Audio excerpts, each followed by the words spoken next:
Sayyidul Imam Faqih Al-Muqaddam di dalam manaqib sejarah hidup beliau diceritakan bahwa Al-Imam Faqih Al-Muqaddam adalah orang-orang yang besar. Beliau adalah orang-orang yang hebat. Bahkan diceritakan beliau pernah mi'raj, saudara-saudara, bertemu dengan Allah dalam satu hari 70 kali, saudara-saudara. Ya Allah, manusia bisa mi'raj. Saya heran dengan orang ini. Dia bodoh tapi tidak mengetahui kebodohannya. Kadang dia mengkritik pemahaman Aba Guru sekumpul. Ilmu-ilmu tasawuf yang tidak masuk di akalnya dia kritik. Padahal dia tidak tahu ilmu itu.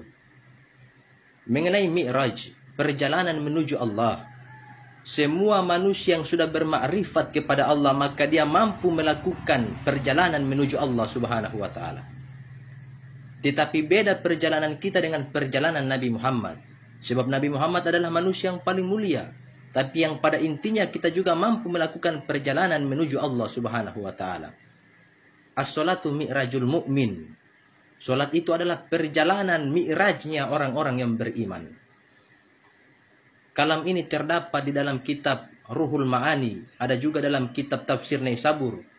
Dan ada juga di dalam kitab Ruhul Bayan. Orang yang sudah paham hakikat solat tertinggi, orang yang sudah pernah bermakrifat, belajar mengkaji makrifat, maka dia mampu melakukan perjalanan menuju Allah dengan solatnya. Ketika dia mengangkat takbiratul ihram, mengucapkan Allahu Akbar, hunya hilang, hunya fana, hunya tenggelam. Hu itu adalah kendaraan kita menuju Allah Subhanahu wa ta'ala. Ketika kita mengucapkan Allahu Akbar, hunya tenggelam menuju 4 terminal. Terminal alif, kaf, ba, dan ro.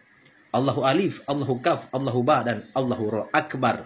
Inilah terminal-terminal yang akan dilewati oleh kendaraan hu menuju Allah Subhanahu wa ta'ala. Pertama kendaraan menuju Allahu alif. Allahu alif adalah Nuriyal Akbar, cahaya yang besar. Tepatnya di ubun-ubun kepala. Kemudian melanjutkan lagi perjalanan menuju Allahu kaf, Baitul Kursi. Tepatnya di kerongkongan manusia. Kemudian melanjutkan lagi perjalanannya menuju Allahu Ba, Baitul Maqdis. Kemudian melanjutkan perjalanan menuju Allahu Ra, Baitullah Makkah Al-Mukarramah, Makkah hakikat. Qalbu mu'minin Baitullah, qalbu orang yang beriman Baitullah. Disitulah tempat fananya, tenggelamnya hu, kendaraan kita. Kita tenggelam di negeri rasa, sehingga sana Nur Muhammad, kita berjumpa Allah dengan rasa. Inilah hakikat solat tertinggi. Bagi orang yang sudah belajar, bagi orang yang sudah paham, bagi orang yang sudah mengkaji ma'rifat.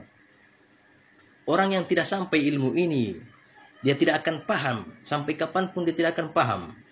Si hari ini ilmunya belum sampai di sini. Sehingga dia tidak paham dengan ilmu-ilmu seperti itu.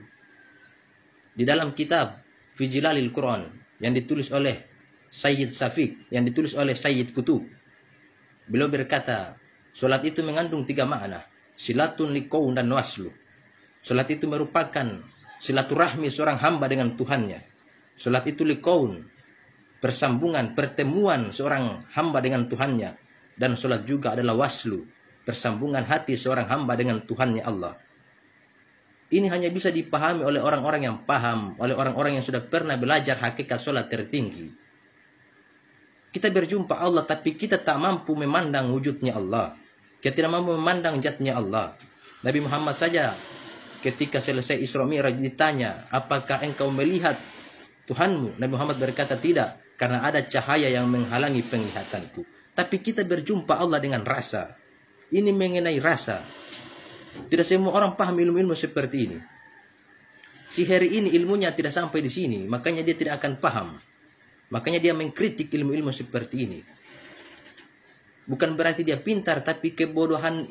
Tapi karena dia bodoh lah, akhirnya dia mengkritik ilmu-ilmu seperti ini. Kadang dia mengkritik Aba Guru sekumpul. Padahal ilmunya dengan Aba Guru sekumpul tidak ada apa-apanya. Beda jauh. Aba Guru sekumpul adalah orang yang sudah mencapai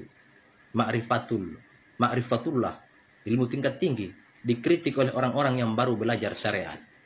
Jadi pesan saya untuk Heri, jika kamu tidak tahu sesuatu, maka lebih baik diam.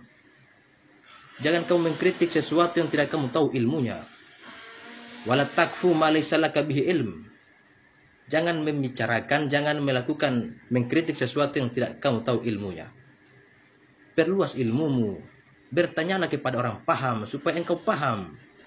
Fas'alu ahla dzikri in kuntum la ta'lamun. Tanya kepada orang yang tahu supaya kamu tahu. Jangan asal kritik. Sama saja engkau memperlihatkan kebodohanmu kepada umat.